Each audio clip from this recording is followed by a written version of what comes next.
Aujourd'hui, on note le funnel Meta Ads de 3 marques qui cartonnent en e-commerce. Et on vous dit exactement ce qui marche, ce qui bloque leur scale et pourquoi. À la fin de cette vidéo, vous saurez exactement ce qu'il faut faire en 2026 sur Facebook Ads. Moi, c'est Étienne, le CEO de Rhodes. Et moi, c'est Nielsen, le CEO de Creads et je bosse sur la stratégie créative de nos marques. Le principe est simple, 3 marques, 15 minutes par marque et on analyse leur stratégie marketing à travers 3 piliers. Le média, la créa, le CRO et à la fin, on donne une note globale sur 10. Et surtout, on vous explique comment vous pouvez reproduire la même chose pour votre marque. Sur ce, on commence tout de suite avec la première marque, Loop Earplug.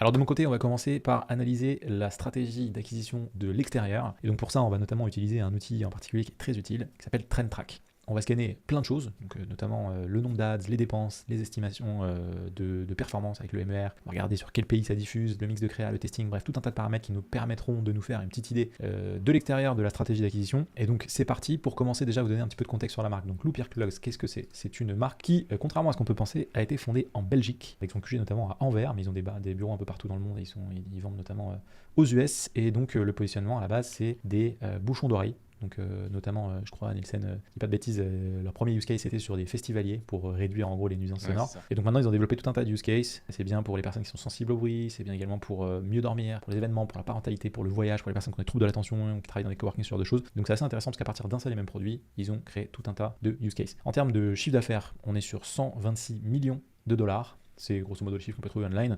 Donc c'est une belle DNVB comme on les aime et une belle réussite européenne. Donc on va aller sans plus tarder directement dans l'outil TrendTrack. Et donc là, on arrive sur le dashboard dans lequel on a tout un tas d'informations. Donc déjà, petit disclaimer, on n'a pas accès à toute la data en termes de dépenses sur les pubs qui sont en dehors de l'Union européenne parce que tout ce qui est transparence publicitaire, c'est obligatoire que dans l'Union européenne. Par contre, on peut faire des estimations et c'est d'ailleurs ce qu'on va faire. Donc si on regarde... Et juste Étienne, pour ceux qui ne connaissent pas au niveau de la transparence, qu'est-ce que ça permet de faire sur le marché européen et UK? En fait, la transparence publicitaire, c'est une règle qui a été mise en place au niveau de l'Union européenne et qui permet à travers la bibliothèque publicitaire, notamment le Ads Library, d'avoir accès du coup aux publicités qui sont diffusées par l'utilisateur et de surtout avoir une estimation du montant de dépenses. En gros, tu as le nombre d'impressions. Et comme nous, on a une estimation du CPM moyen en fonction des différentes niches, sur la niche de la cosmétique, sur la niche des accessoires, etc., on peut en déduire du coup les dépenses qui sont effectuées sur les publicités. Et là où avant, on se basait un peu plus sur la durée de diffusion d'une publicité, donc à quel point la publicité avait tourné longtemps sur une bibliothèque publicitaire ou le nombre de déclinaisons, à quel point les publicités étaient déclinées pour savoir si c'était un indicateur, si les publicités utilisées par les concurrents fonctionnaient ou pas. Aujourd'hui, on a un indicateur qui est beaucoup plus précis, qui est du coup le nombre d'impressions, duquel on déduit le nombre de spends. Et donc cette transparence sur le marché européen, elle permet de faire une veille qui est beaucoup plus pertinente et basée sur la data qu'auparavant. Exactement. Alors, du coup, si on regarde déjà d'un point de vue macro, avant même de rentrer dans le détail, on voit qu'ils ont 2000 publicités qui sont actives, ce qui est pas mal, hein. C'est assez solide d'avoir 2000 ads en cours, c'est pas toutes les marques qui font ça. Ce qu'on voit aussi tout de suite, de prime abord, c'est qu'il y a 64% de leurs ads qui sont actives sur l'Union européenne et le UK, ce qui nous laisse penser que l'autre partie est sur des marchés, notamment, on peut le voir, mais tout ce qui est US, Australie, entre autres. Du coup, ce qui est intéressant comme premier indicateur, c'est d'essayer d'estimer leur spend. Donc là, on voit que sur l'année, ils ont un total spend de 8,4 millions. On peut estimer que pour une marque comme ça, qui est quand même sur un produit avec un petit peu d'éducation, on doit être sur une grosse majorité des dépenses sur Meta. Donc si on dit 80% sur Meta, peut-être le reste sur Google, TikTok, etc., on doit tourner à 10 millions en Europe. Et vu qu'au global, on voit que c'est 36% des ads qui sont aux US, ou en tout cas en dehors de l'Union européenne, mais généralement sur des marchés où les CPM sont beaucoup plus élevés, on peut assez facilement déduire que 50% des dépenses sont en dehors de l'Union européenne. Donc grosso modo, ce qu'on peut en sortir comme conclusion de l'extérieur, on est sur 10 millions de dépenses en Union européenne et au UK, on doit être sur 10 millions à peu près en dehors de ces marchés, donc à peu près 20 millions, disons, par an de spend, ce qui est peu ou prou ce qu'on retrouve aussi dans les articles de blog ou autres là-dessus. Donc ça me donne déjà une première clé de lecture, c'est se dire, ok, ils dépensent 20 millions par an en ads, en acquisition, pour un chiffre d'affaires de 126 millions online. Donc 126 millions, ça fait, si tu divises par 6, enfin tu divises 126 par 20, ça donne en gros 6, donc le MER. Moi je trouve déjà que je sais pas ce que t'en penses Nielsen, c'est solide, mais c'est pas non plus ultra agressif. Je connais pas leur marge. Après la question c'est est-ce qu'ils font que du online, du offline, mais ouais, il faut quand même un petit peu de offline, tu les retrouves sur des spots publicitaires dans la rue, même parfois à la TV, etc. Donc ils sont quand même assez agressifs offline aussi, mais je pense qu'une grosse partie c'est sur Meta. Donc en vrai leur MER est pas dégueu. C'est pas dégueu, ouais. 5-6, ça veut dire qu'ils sont pas forcément, soit ils sont pas très agressifs sur Meta, soit ils sont pas ultra dépendants de Meta. Dans les deux cas, c'est intéressant, mais ça veut aussi dire que potentiellement il y a un boulevard aussi, ils peuvent aller plus loin. Pays de diffusion, donc on a 64% des ads en Europe, ce qui est pas étonnant pour une marque européenne, on voit qu'il y a beaucoup au UK, avec pas mal de reach.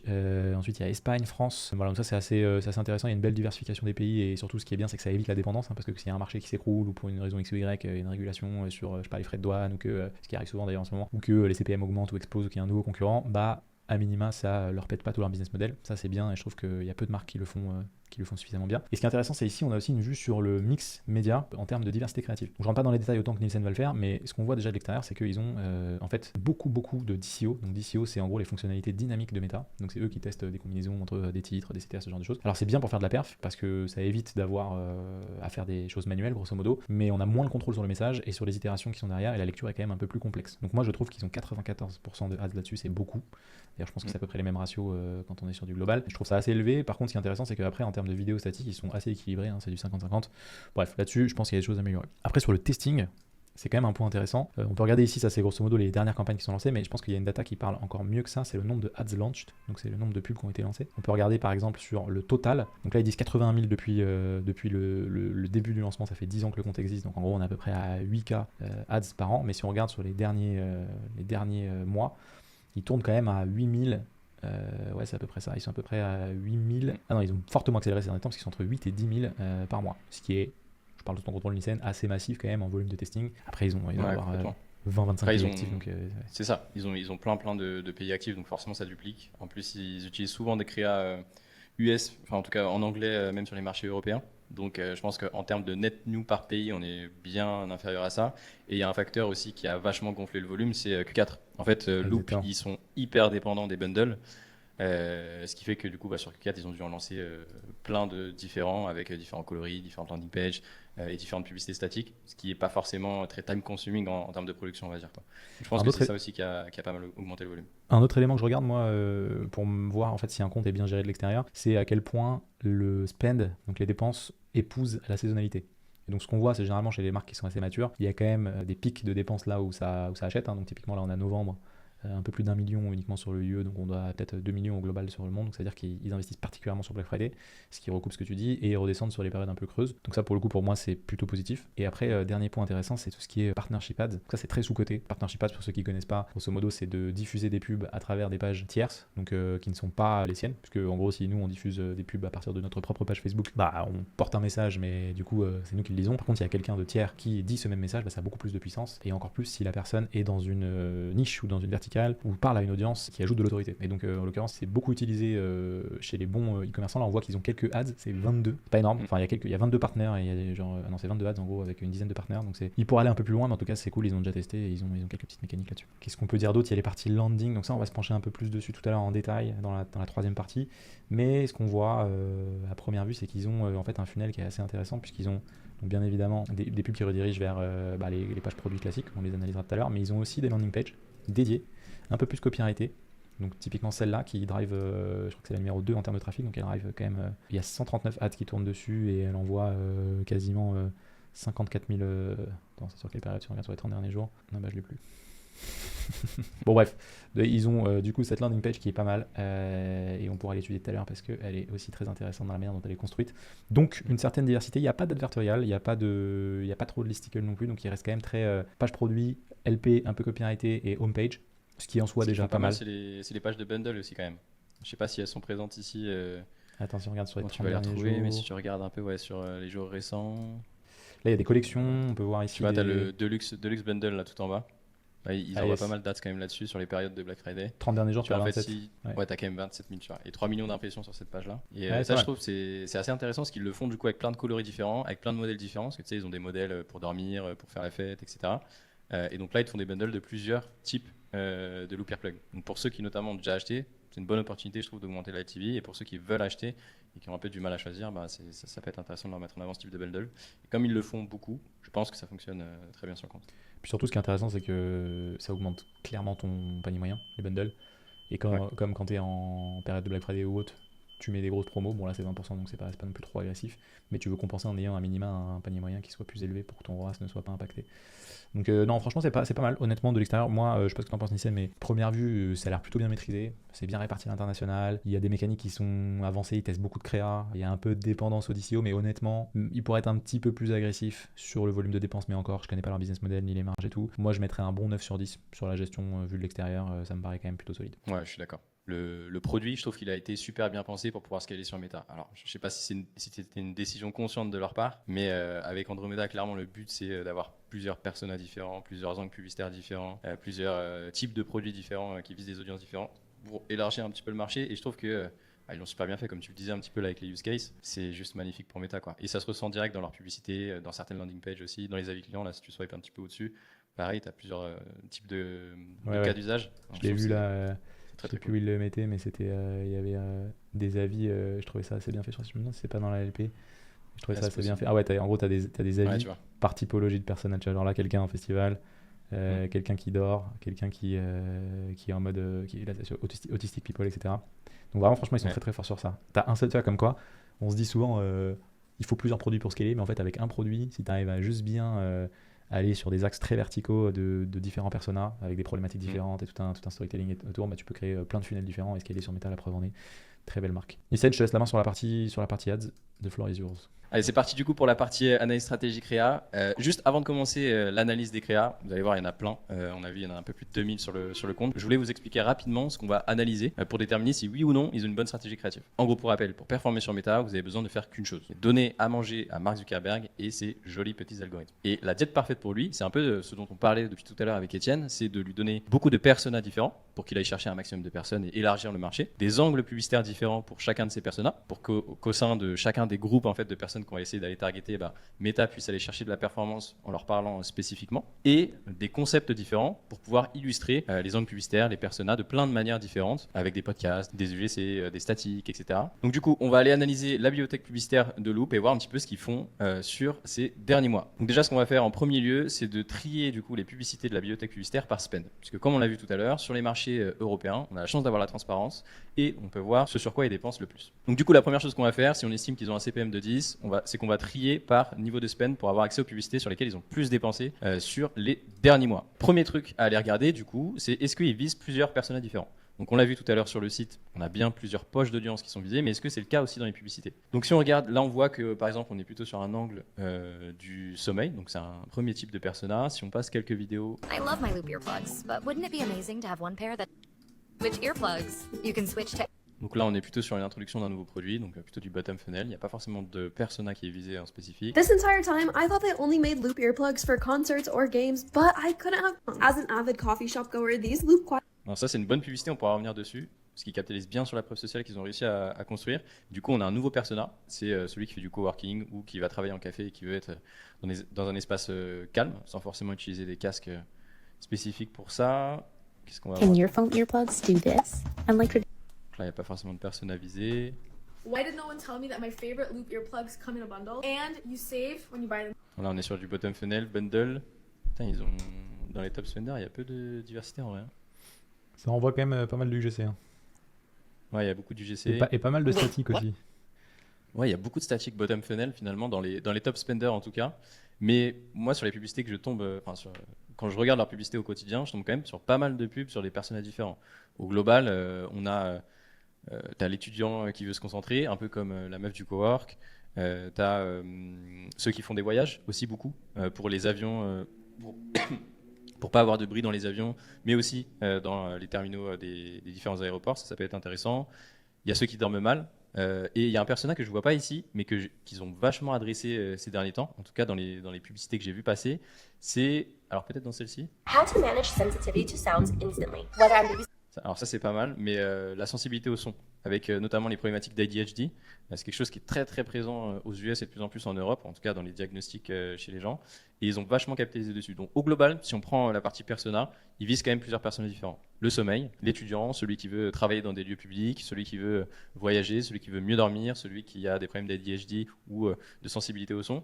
Donc je sais pas ce que tu en penses Étienne, mais je trouve ça plutôt diversifié au global déjà au niveau des personas, si on se concentre sur ça. Ouais, carrément, je suis assez d'accord. Bah, de toute façon, c'est un peu ce qu'on disait tout à l'heure, c'est la strat qu'ils ont adoptée de rentrer pas par le produit mais par le persona. Après, je vois, j'ai l'impression qu'ils ont quand même pas mal d'ads aussi, où ils regroupent tous les personas en un, tu vois, où ils disent en gros, Ouais. idéal pour travel, focus, ADHD, tu vois, c'est intéressant. Ouais, je suis d'accord. Surtout sur les publicités un peu bottom funnel, tu vois, sur ce genre de trucs, ils Ouais, mettent ouais. quand même tous les produits ensemble et du coup les bénéfices ensemble. Je pense que l'un de leurs buts principaux, c'est quand même de vendre plusieurs paires en même temps pour augmenter le panier moyen sûrement. Et donc, c'est vrai qu'ils ont tendance un peu à mixer tous les personas. C'est intéressant Les parce que tu pourrais publicités. dire une marque comme ça chercherait à peut-être diversifier en ouvrant d'autres. Tu vois, ils pourraient très bien créer des écouteurs, tu vois, ou des casques, des trucs comme ça, mais en fait, ils restent quand même monoproduits et juste ils essayent d'ouvrir en horizontal un maximum de variantes de leurs produits Ouais. Mais curieux de voir ce que ça donne en Red, quoi, en créa. En vrai, c'est intéressant. Et je pense qu'il y a un truc aussi, peut-être qu'on n'a pas forcément identifié à première vue sur les créas, mais c'est l'aspect un peu fashion quand même, finalement, de Loop. Et je pense que c'est aussi pour ça qu'ils montent beaucoup de couleurs, tu vois, à chaque fois en même temps, pour reproduire un peu l'effet window shopping. Quand tu vas dans un magasin, tu as besoin de voir plein de vêtements avant d'avoir le coup de cœur. C'est peut-être ça aussi pour eux, tu vois. Tu vois, il y en a qui sont dorés, il y en a qui sont argentés, il y en a qui sont plutôt black. Il y a peut-être un intérêt, tu vois, à avoir un bel objet dans tes oreilles, comme c'est le cas pour certaines personnes. Hein. C'est un peu statutaire d'avoir des AirPods, par exemple. Il y a peut-être quelque chose à creuser là-dessus. Tu dis ça Peut-être parce que un j'ai des, intérêt, tu vois. tu dis ça parce que j'ai des AirPods présentement. Je dis un peu ça parce que tu as des AirPods et que tu te compares en direct à mes AirPods filaires qui coûtent 15 euros. Donc tu en vois pas le même statut que moi, Étienne, aujourd'hui. Donc, je suis pas hyper content. Mais j'ai pas de loupe. Mais t'as pas de loop. T'as pas de loop. C'est vrai que tu t'as pas de loop. Donc ça c'est pas ouf. Non mais ça peut être intéressant sur cette partie-là si on regarde sous le prisme des angles publicitaires. Donc est-ce qu'il y a des angles différents qui sont utilisés pour chacun de ces personas? On va pas se retaper toutes les publicités, mais au global, moi je trouve que c'est plutôt assez bien diversifié. Il y a quand même un gros focus sur la promotion, que ce soit sous forme de bundle, un peu comme c'est le cas ici, ou sous forme de promotion pure et dure avec des pourcentages. Donc je sais pas si c'est lié à la récence, tu vois, des publicités qu'on voit un peu ici sur la bibliothèque, parce qu'il y a eu le Q4 récemment, et que forcément c'est les publicités qui ont le plus spend. Peut-être qu'on se biaise un petit peu en regardant les publicités top spender sur les 6 derniers mois, mais au global, c'est quand même très bottom funnel sur une grosse partie de leur publicité. C'est intéressant de voir ils font pas de créa éducative justement autour pour ce type de marque qui spend quand même 20 millions, c'est pas dégueu, ils font pas c'est étonnant qu'ils aient pas de créa, tu vois, un peu plus top funnel qui explique quels sont les problèmes, comment on les résout, et tu sais, limite qui parle pas du produit. Bah, étonnamment, ouais, je trouve que ça manque un peu de top funnel. Ils font très bien le middle funnel parce que tu sais, t'as vachement du GC quand même, mais qui rentre direct dans l'utilisation quotidienne, tu vois. Mais t'as peu de publicité en effet story télé autour du produit, peut-être un peu plus produite pour bien mettre en avant, et t'as beaucoup de bottom funnel. Mais C'est je veux bien très regarder problème, un peu. très problème juste- solution prix produit, quoi. Ouais, c'est ça. C'est très cash, c'est très direct. Après, si on regarde les dernières publicités, My Okay. sleep score jumped when I transformed my sleep from just rest to my daily luxury. This is Loop Dream. alors ça, tu vois, c'est pas mal. On a Ouais, quand c'est même quand- les 5 premières secondes qui attaquent par le problème du sommeil et qui, tu vois, projettent un petit peu sur le bénéfice du score de sommeil qui augmente, et seulement après, on met en avant le produit. Putain, même moi j'ai envie d'acheter là. Je plafonne à 80, 85, 87 de sleep score. Ah, il te faut un looper plug. En vrai, pour ceux qui optimisent, je pense que c'est plutôt bien targeté. En plus, tu vois, elle est bien produite, donc c'est le genre de publicité qui peuvent te plaire à toi en tant que personne. Mais Mais ce que je trouve même encore plus intéressant dans cette pub, c'est que si tu prends le persona du sleeper, qui est un des personas qu'ils ont pour leur produit, dans le persona du sleeper, en fait, t'as des sous-personas. T'as genre le gars un peu tech qui suit son sleep score, genre moi, tu vois. Mais potentiellement, t'as d'autres gens, tu vois. T'as genre, je sais pas, les parents de jeunes enfants, des trucs comme ça, ou les gens qui sont stressés, ou les gens qui ont des bruits dans la rue, ce genre de trucs, tu vois, qui habitent en centre-ville. Donc c'est intéressant, tu vois. Il y a quand même une sous-segmentation qui est faite à ce niveau-là, tu vois. ouais, carrément. Mais c'est vrai qu'en fait, t'as des. Bah, on en parle de plus en plus avec Meta, mais t'as l'opportunité dans tes personas d'avoir des micro-personas. Donc t'as la grosse problématique, tu vois, Ouais. du sommeil, qui peut être le cas déjà pour plusieurs types de personnes. Hein. Tu peux avoir la jeune maman qui vient d'avoir un enfant qui a du mal à dormir. Tu peux avoir celui qui voyage beaucoup dans des hôtels et dans lesquels il y a souvent du bruit, qui a du mal à dormir. Tu peux avoir celui qui optimise le sport. En fait, ces micro-personas, c'est intéressant d'aller les cibler parce que ça permet à Meta de chercher de la précision. Et on pourra regarder après les landing pages, mais je serais curieux de voir sur quel LP il renvoie, tu vois, celui de créa, qui vise vraiment la partie sommeil. Je pense que ça serait intéressant à regarder après. Mais au global, donc là c'est très branding. Ça c'est sur les dernières publicités qui sont sorties. Donc elles n'ont pas beaucoup d'impression. Et ça permet de voir un peu quelle direction ils prennent récemment, quoi. Tu vois qu'ils ont quand même la publicité du mec qui dort, là, ils l'ont déclinée en. Alors je sais pas si c'est parce qu'elle est sur plusieurs pays ou autre, mais Ouais. j'ai l'impression qu'il y a quand même beaucoup de. On la voit beaucoup. Donc soit ils font du test, soit de la décline de hook ou des trucs comme ça. Bah, écoute, je pense qu'il y a un peu de test, hein, parce que là tu testes un hook différent. Got enough sleep but Ouais. still don't feel well rested? Quality sleep happens in cycles. When noise wakes you up, Ah, tu vois, là on est sur une publicité qui est très top funnel. Ouais. On est vraiment sur l'explication du problème en lui-même et pas du tout du produit, tu vois. even briefly, it disrupts deep sleep and REM, the stages where real restoration happens. Loop Dream is a Ouais, Là, toi, à t'es- 12 secondes il arrive le produit. Ouais, non, c'est bien, ça, celle-là, elle est bien, ça. Donc tu vois, je pense qu'ils font quand même énormément de publicité de ce type-là pour chacun des personnages. Donc c'est quand même assez diversifié. Je pense qu'on a du problème-solution, on a des bénéfices qui sont mis en avant, on a de la preuve aussi, on l'a vu tout à l'heure, avec des études consommateurs. Je crois que c'était 91%, je sais pas si j'arrive à la retrouver, mais 91% de sommeil. J'ai vu passer un truc comme ça. Tu vois, 91 des gens ont dit que leur qualité de sommeil ont été améliorées. Donc je trouve qu'ils utilisent quand même pas mal d'angles publicitaires différents. On a failli se faire biaiser par le fait que les top spenders forcément sur les derniers mois, c'est de la promo. Mais je pense que la stratégie est un peu plus profonde qu'au premier abord.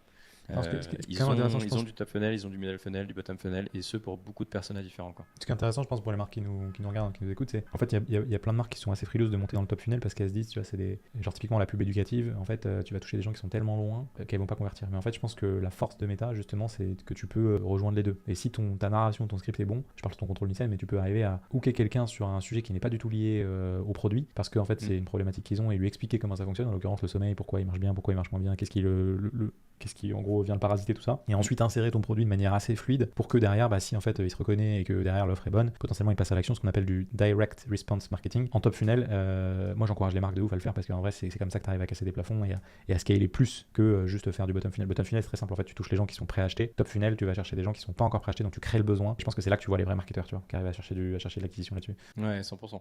En fait, dans l'idée, une marque qui veut vraiment scaler fort et le faire très rapidement, il faudrait qu'elle fasse que du top funnel. Et c'est très dur de convertir avec du top funnel parce qu'on l'a vu, l'argumentaire, il doit être béton. Tu vois, tu dois avoir une suite logique et tu dois arriver à maintenir l'attention de la personne jusqu'à, alors là, c'était 12 secondes, mais parfois c'est 20, 30, 40 secondes avant qu'on mette en avant le produit en lui-même. Donc c'est un risque, tu vois, que tu peux pas prendre sur toutes les ads. Bon, si on fait un petit résumé de ce qui se passe sur la bibliothèque publicitaire de Loop Earplug, on a plusieurs personas différents qui sont visés, avec à chaque fois plusieurs angles différents. Donc on va viser les problématiques assez larges, on va viser les bénéfices directement du produit, on va sécurisé avec un peu de preuve sociale et avec de la promotion. Donc c'est quand même au global bien diversifié. Et au niveau des concepts, on le voit, déjà rien que visuellement, c'est diversifié. On va avoir de la note iPhone, on va avoir des concepts un peu plus produits comme celui-ci, on va avoir de l'UGC très réseaux sociaux, on va avoir vraiment une grosse diversité de concepts et de manières en fait, de packager l'information, donc les messages qu'on veut mettre en avant. Et ça, c'est top pour Meta, puisque ça permet du coup d'aller chercher plusieurs audiences différentes qui peut-être ne consommeraient pas ce type de contenu-là et seraient plus attirés par des contenus un peu plus produits comme celui-ci et vice-versa. Donc au global, honnêtement, c'est plutôt très bien fait pour Loop Earplug. Et je voulais juste qu'on creuse ensemble une publicité en particulier que je trouvais vraiment intéressante. C'est celle-ci. On est passé un petit peu dessus tout à l'heure et je voulais revenir dessus parce que je trouve que c'est assez intéressant à explorer pour les marques qui ont déjà une grosse preuve sociale sur laquelle ils peuvent capitaliser. En fait, Loop, je pense qu'ils sont très conscients du fait qu'ils ont dépensé un petit peu comme des porcs ces dernières années, que tout le monde a vu leurs publicités, et notamment les publicités pour les festivals.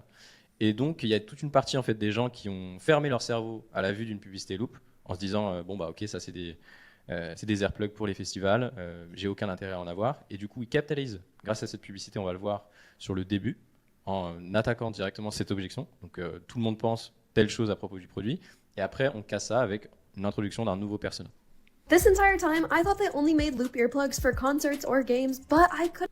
Donc là, on tacle direct l'objection que une grosse partie des gens qui ont déjà vu des publicités Loop ont dans leur tête, c'est que pour les matchs de foot ou les festivals, on peut utiliser des Loop Earplugs. Have been more wrong. As an avid coffee shop goer, these loop quiet. Là, on a introduit un nouveau persona. Donc, ceux qui vont dans les coffee shops pour pouvoir travailler, potentiellement, ils vont se sentir concernés. Et il y a un nouvel usage qui va se débloquer dans leur cerveau. Donc, je trouvais cette publicité assez intéressante. Je ne sais pas ce que tu en penses, Étienne, mais pour les marques, tu vois, qui ont déjà pas mal appuyé sur un angle publicitaire, qui ont beaucoup dépensé et qui, dans l'esprit des gens, sont inscrits comme une typologie de marque, tu vois. Et pour essayer de casser ça, je trouve que c'est assez intéressant. Ouais, et moi je suis assez d'accord avec toi et ça me fait penser à une pub d'une marque française qui s'appelle Benebono qui en gros vend des courses à domicile et leur promesse c'est de vendre des produits qui sont en gaspillage, qui sont proches de la date de péremption pour éviter le gaspillage alimentaire. Et en fait eux du coup plutôt que de surfer sur leur propre notoriété parce qu'ils n'en avaient pas, ils ont surfé sur la notoriété d'une autre marque qui en avait en l'occurrence Too Good To Go et je trouve ça très très bien fait dans leur pub. Il y en a une en l'occurrence que je vous montrerai, alors je sais pas si on va entendre parce que je crois que les micros sont pas branchés, mais en fait ce qu'on voit, ce qui est assez intéressant c'est que le tout début de la pub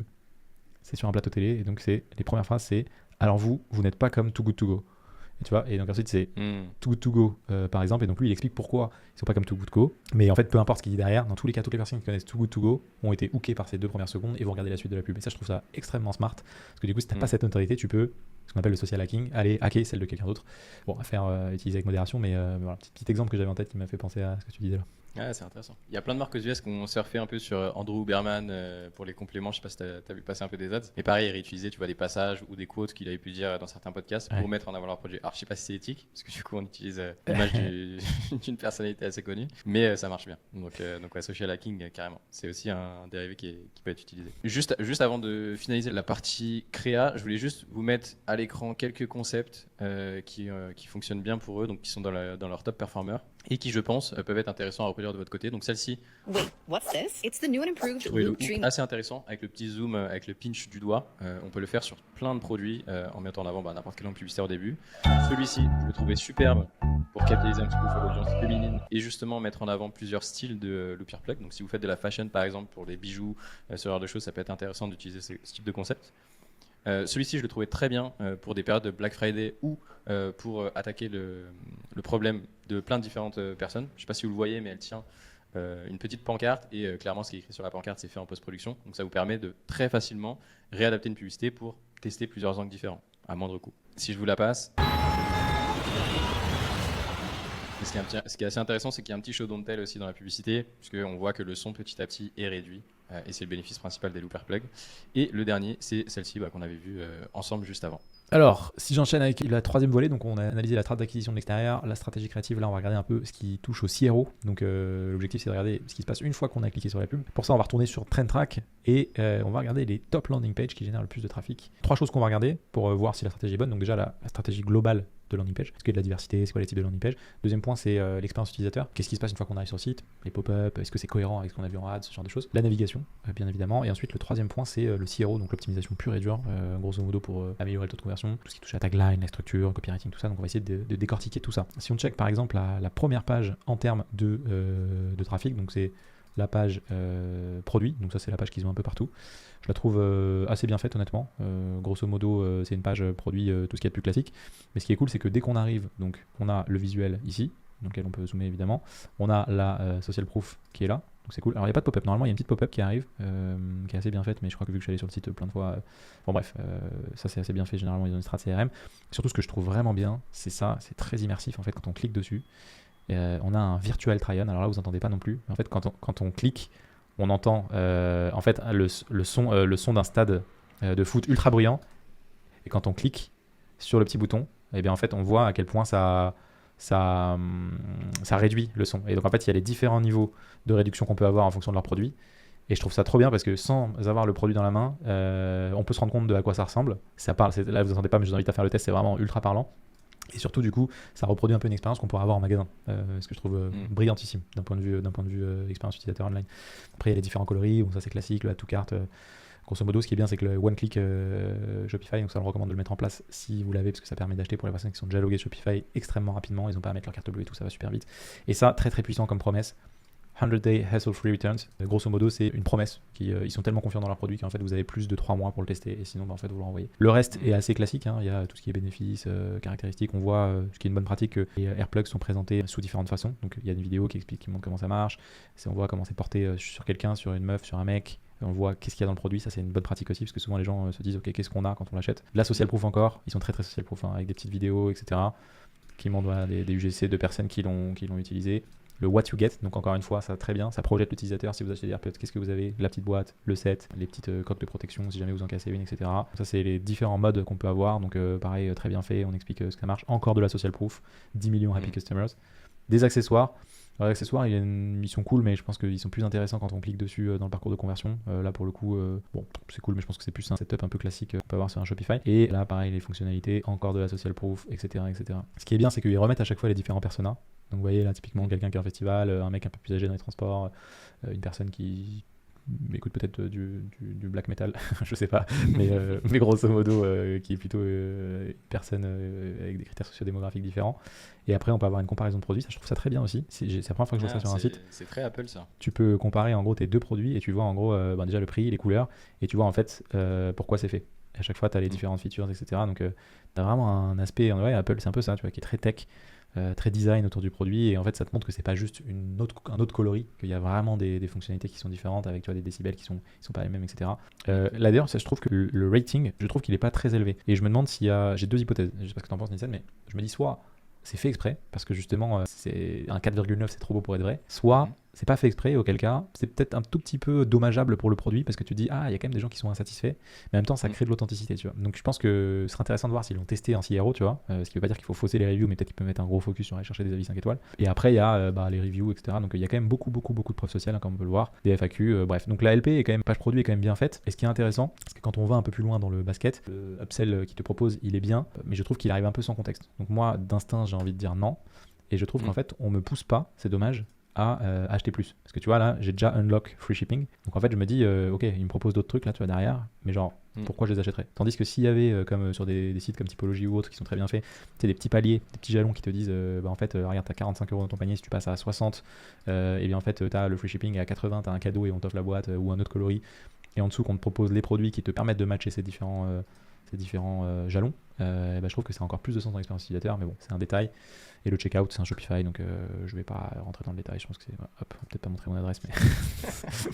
Mais voilà, grosso modo, la page produit, rien à dire, elle est canon. Il y a deux, trois petits trucs, mais je pense que ça convertit très bien. On en a pas parlé, mais il y a aussi donc la stratégie de landing page, je disais tout à l'heure, ce qui est cool, c'est qu'ils ont aussi des LP. Donc c'est plutôt diversifié. Page produit, généralement, je pense que c'est des ads qui redirigent vers le produit. Donc c'est des ads qui montent ce produit, qui redirigent vers la page produit, ce qui aurait du sens. Donc, typiquement, il doit y avoir des ads pour le noir, des ads pour le métal, etc. Et en l'occurrence, ça, j'ai l'impression que c'est une page qui est un petit peu plus fourre-tout. Donc s'ils ont des ads qui sont plus généralistes, ils viennent rediriger là-dessus. Et donc c'est là ce qui est intéressant, c'est que pour moi, encore une fois, je trouve qu'ils sont full social proof.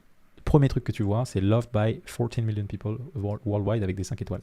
Et ensuite, même dans la tagline, the earplugs everyone is talking about, t'es là, t'es dans un truc de est-ce que tu fais partie des gens qui sont cool, qui ont ça ou pas, tu vois. Je sais pas ce que t'en penses, mais dans les ads, peut-être que ça se ressent aussi, mais c'est full social proof, quoi. Ouais, carrément. Comme je te disais, c'est presque devenu un peu un truc un peu statutaire, tu vois. T'as une autre marque qui fait ça aussi, c'est une marque allemande, Airplug. Et eux, pareil, ils sont très concentrés sur la preuve sociale, mais encore plus sur l'aspect soirée / c'est un objet statutaire, quoi, qui est beau à porter, et surtout dans leur publicité. C'est assez intéressant de voir les deux stratégies qui sont quand même assez différentes entre les deux. Mais tu vois, ce que moi je trouve vraiment, ils bombardent de preuves. En fait, j'ai l'impression que c'est leur argument phare. C'est genre, les gars, tout le monde là, vous êtes à la ramasse. Regarde, 14 millions de personnes. Ici, t'as genre 13 millions vendus, 65 000 star reviews, des fans partout, 10 millions. Tu vois, ils bombardent de preuves sociales partout. T'as des petits tampons et tout. Enfin, ouais, c'est intéressant. Et donc, si on analyse la structure, donc tagline sur l'arrivée, très clair. Hein. Le produit above the fold, c'est très bien, et le petit call to action ici, et quand on clique, en fait, ça nous redirige vers les best-sellers, donc ça c'est bien fait. Ça prouve que c'est plutôt une utilité on montre grosso modo les différents use cases. Et, tiens, pour les enfants, je savais même pas. Et après, c'est là où ça devient intéressant, c'est ce qu'on disait tout à l'heure, en fait, tu as des customer reviews par persona. Donc là, typiquement, tu as un customer review de quelqu'un qui va dans des festivals, ici quelqu'un qui s'en sert pour dormir, ici quelqu'un qui s'en sert, qui a des problématiques, tu vois, dans les bus, les écoles, qui est autiste. Et c'est cool parce qu'en fait, cette page, ils ont quand même réussi à faire, je sais pas si elle convertit, je pense que oui, parce qu'on voit quand même du trafic dessus, mais ils ont réussi, en fait, dans une seule et même page, à combiner un peu différents personas. Donc on pourrait se dire, ça parle à tout le monde et personne à la fois, mais je trouve que c'est quand même plutôt bien exécuté. Et là, il y a un autre truc que je trouvais vraiment pas mal dans cette page, c'est qu'en fait, pour les personnes qui sont pas sûres, ils ont créé une sorte de petit quiz. Et ça, en termes de CRO, c'est vraiment pépite. C'est Hims aussi, je sais pas si vous connaissez la marque qui s'appelle Hims, qui fait des compléments alimentaires entre autres pour les hommes. Et ils ont des trucs pour la repousse de cheveux, ils ont des trucs pour les problèmes d'érection, ils ont des trucs pour la testostérone, etc. Et ils ont aussi cette logique de quiz. Et donc en fait, ils vendent que à travers justement une expérience un peu personnalisée. Et donc eux, ce qu'ils ont fait sur Loop, ce que je trouve trop bien, c'est que quand tu cliques, donc là-dessus, tu es un peu indécis, ils te posent des questions sur en gros pourquoi tu es intéressé par les trucs. Donc là déjà, ils te qualifient, tu vois.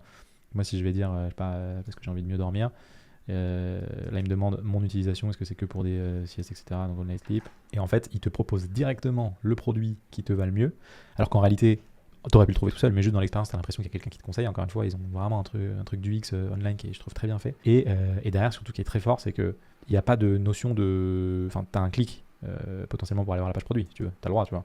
Sauf que eux, leur call to action qui est le plus visible, c'est add to cart. Donc en fait, tu ajoutes directement, tu vois, et ce qui te fait automatiquement passer direct à la conversion.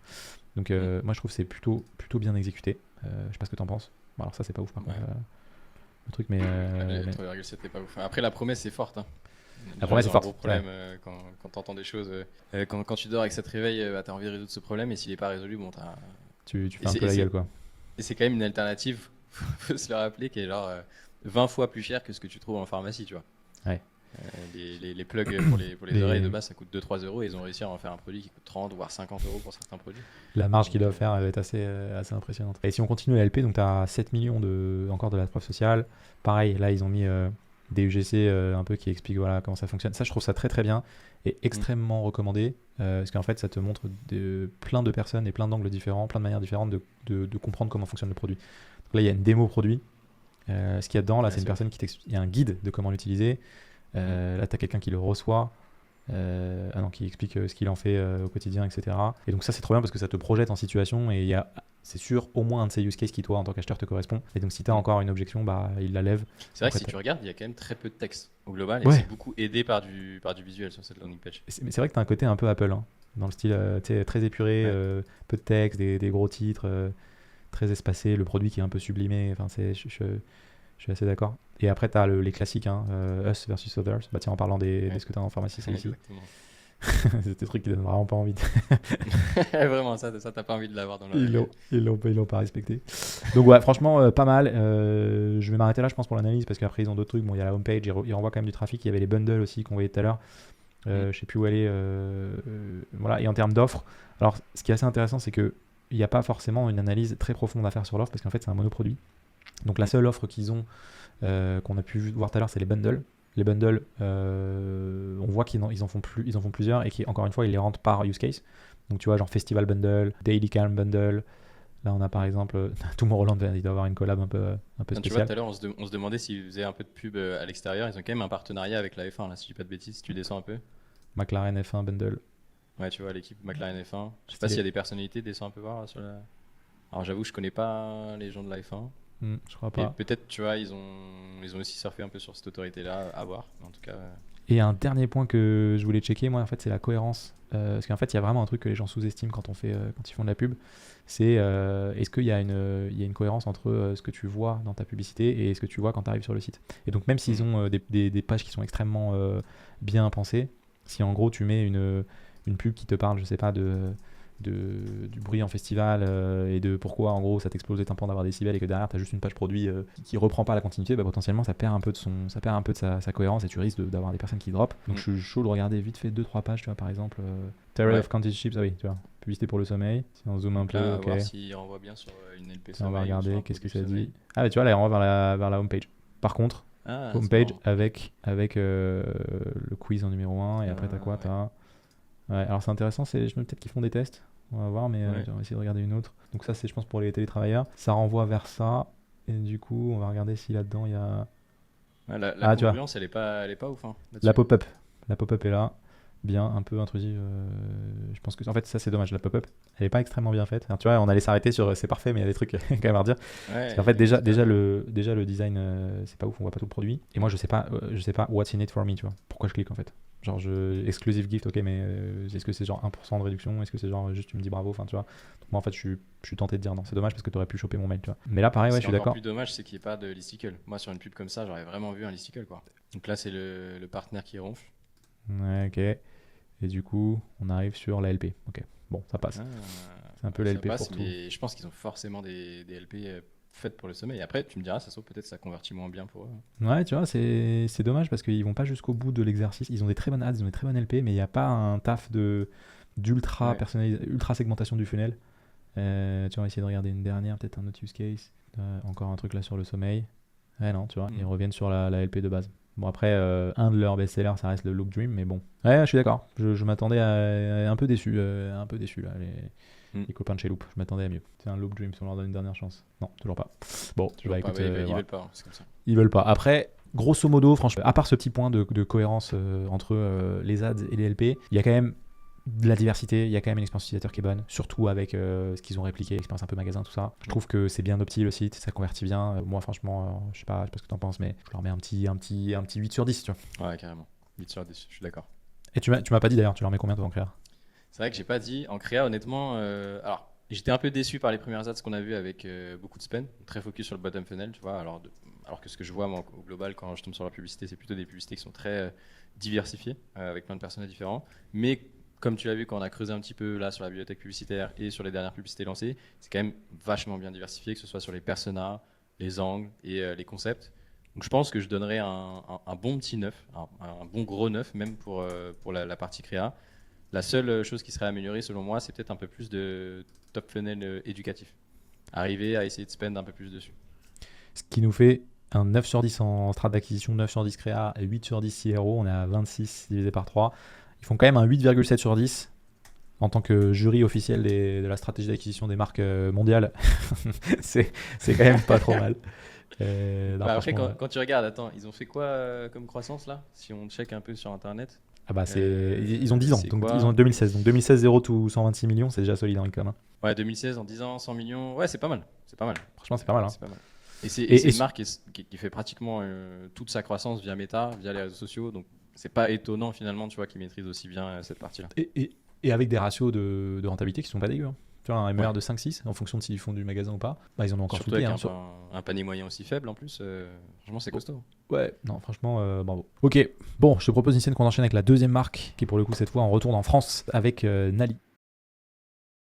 Alors, petit disclaimer, on vient de voir que ça fait déjà quasiment 1 heure de rush qu'on a. Je pense qu'on doit être, quand on aura tourné la vidéo, un bon 30-40 minutes. On va être beaucoup plus concis sur les marques qui viennent. On s'est un peu étendu sur Loose, mais en vrai, c'est quand même un beau cas d'étude. Donc, on avait plein de choses à dire. On va être plus rapide, plus concis. Ils ont quand même des strats qui sont très cool pour les deux. Donc, on vous invite à aller checker les 2 prochaines marques qui arrivent, notamment Nali, qu'on va aborder maintenant. Et on va essayer, nous, d'aller directement à l'essentiel. Alors, Nali, donc, joli pop-up d'ailleurs. On en reparlera tout à l'heure. Ouais. Mais Nali, qu'est-ce que c'est? C'est une marque de compléments alimentaires au safran.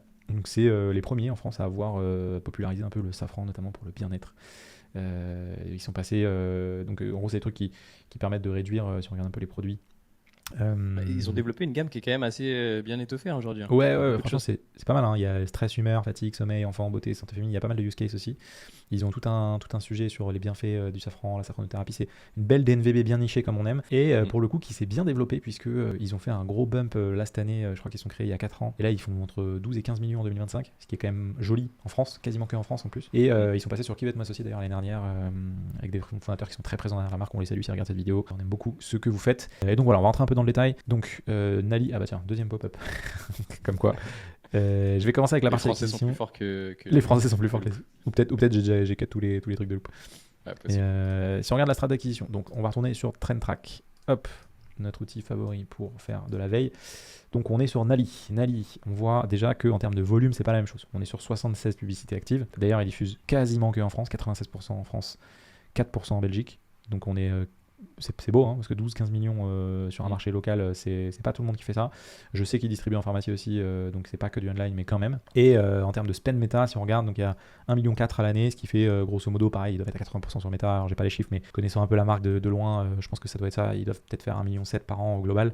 Ce qui fait entre 100 et 150 000 euros de dépenses par mois, c'est pas mal. C'est pas énorme comparativement à leur chiffre d'affaires. Il faudrait creuser un peu sur combien ils font du online, mais tu vois, je me dis, en gros, s'ils font, il me semble, j'avais vu sur leur site, ils ont 1500 points de vente, pharmacie et tout. Donc s'ils font peut-être 70% de leur chiffre online, ça veut dire qu'ils ont peut-être un MER à 5-6. Donc pareil, je trouve que c'est plutôt sain. 5-6, ça veut dire qu'en gros, tu mets entre 15 et 20% de ton chiffre d'affaires en ads, ce qui est moins ads dépendant que des marques qui sont plutôt ADMR de 3-4. Donc déjà, plutôt cool de l'extérieur. En termes de pays, bon, on l'a vu, hein, c'est quasiment que en France. Ça, je trouve que c'est pas choquant pour une marque à leur stade, par contre, et c'est impressionnant, et bravo à eux d'avoir fait ça uniquement en France, mais par contre, je trouve que c'est une opportunité manquée, parce qu'à cette taille de boîte, pour moi, tu peux assez vite aller ouvrir d'autres marchés. Je pense à la Belgique, je pense au Luxembourg, des petits marchés comme ça frontaliers, mais même l'Allemagne, l'Italie, l'Espagne. Aujourd'hui, avec l'IA, on peut faire plein de choses.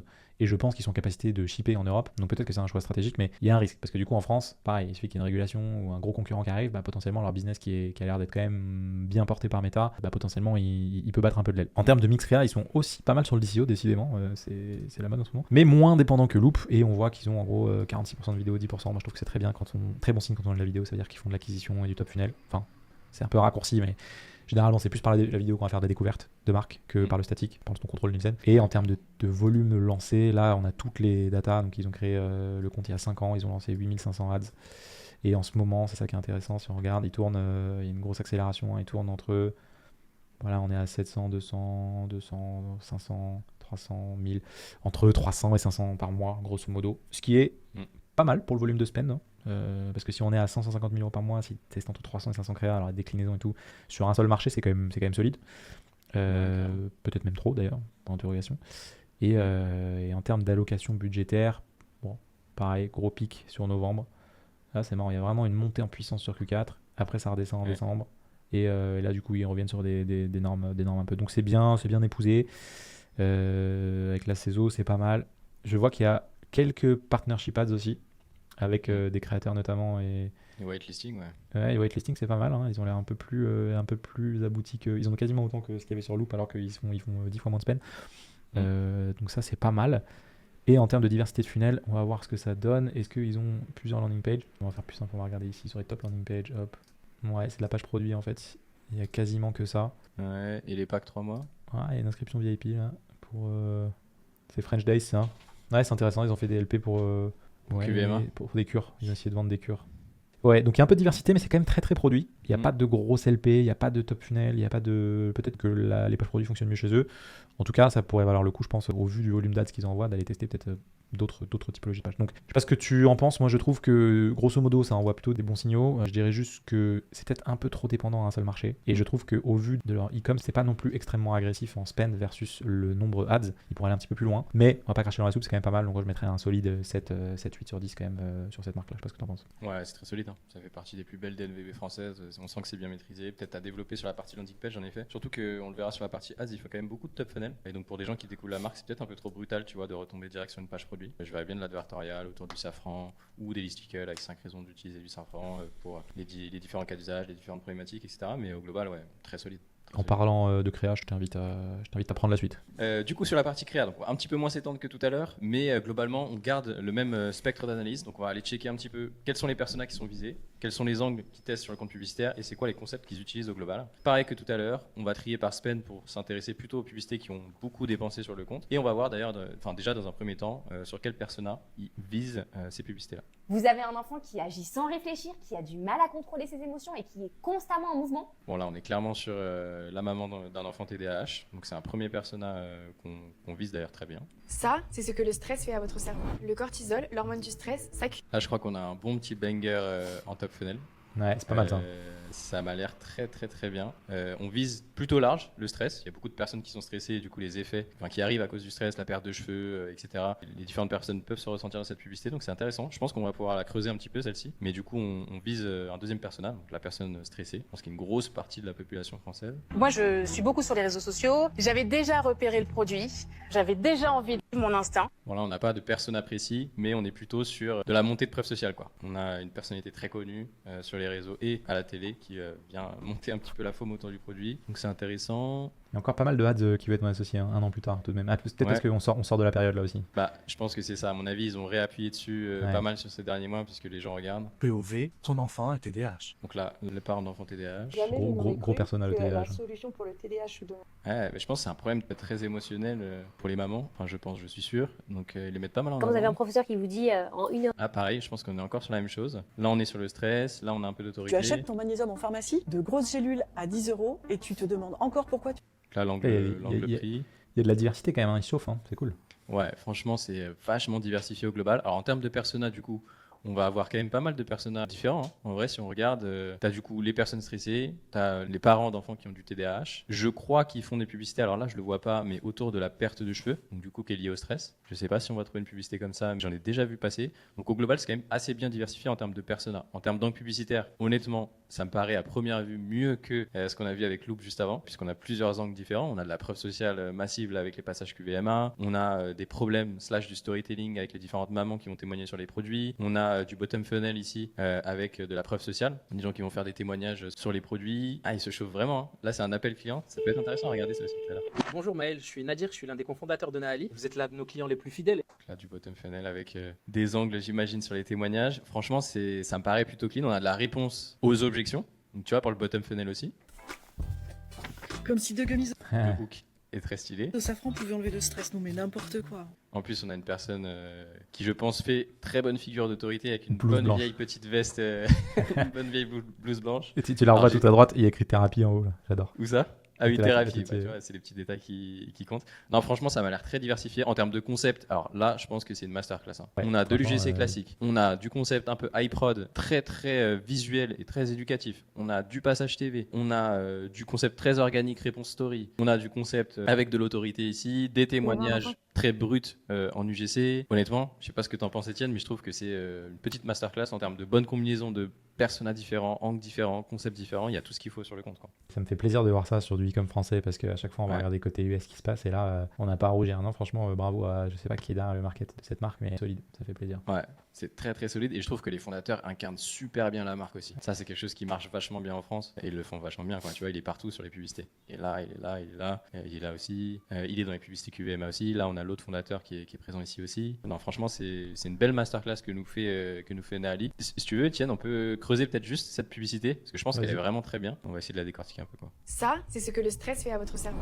Le cortisol, l'hormone du stress, s'accumule et crée littéralement un déséquilibre chimique. Résultat, anxiété, troubles du... Bon, déjà, au niveau du hook, ça, c'est incroyable. Au niveau du hook visuel, on va avoir une belle animation qui, peu importe si la personne est intéressée par le stress, elle va vouloir quand même regarder la publicité. Là, on a un truc très fait à la TikTok, mais iProd. On a la personne qui est ici. Les sous-titres qui sont en 3-4 mots sur le début de la vidéo. Donc, le cerveau n'a pas à réfléchir. S'il est intéressé par la vidéo, il va continuer. Au bout de 2 secondes, on change directement de plan. On a un autre plan qui nous hook sur la suite de la vidéo. Et en fait, tout le début, j'ai l'impression, on va expliquer la source du problème du stress. Mais on va absolument pas parler de Safran ou encore moins de Naali. Donc ça, c'est assez intéressant et c'est ce que je retrouve souvent sur les publicités qui dépensent beaucoup et qui permettent surtout d'avoir beaucoup de nouveaux yeux dans le funnel des marques e-commerce. Puisque ça, typiquement, c'est une publicité qui, au début, va parler à un maximum de personnes puisqu'elles se sentent concernées par le stress et elles ont envie en plus d'apprendre ce qui provoque le stress chez eux. Ça, c'est ce que le stress fait à votre cerveau. Le cortisol, l'hormone du stress, s'accumule et crée littéralement un déséquilibre chimique. Résultat, anxiété, troubles du sommeil, irritabilité.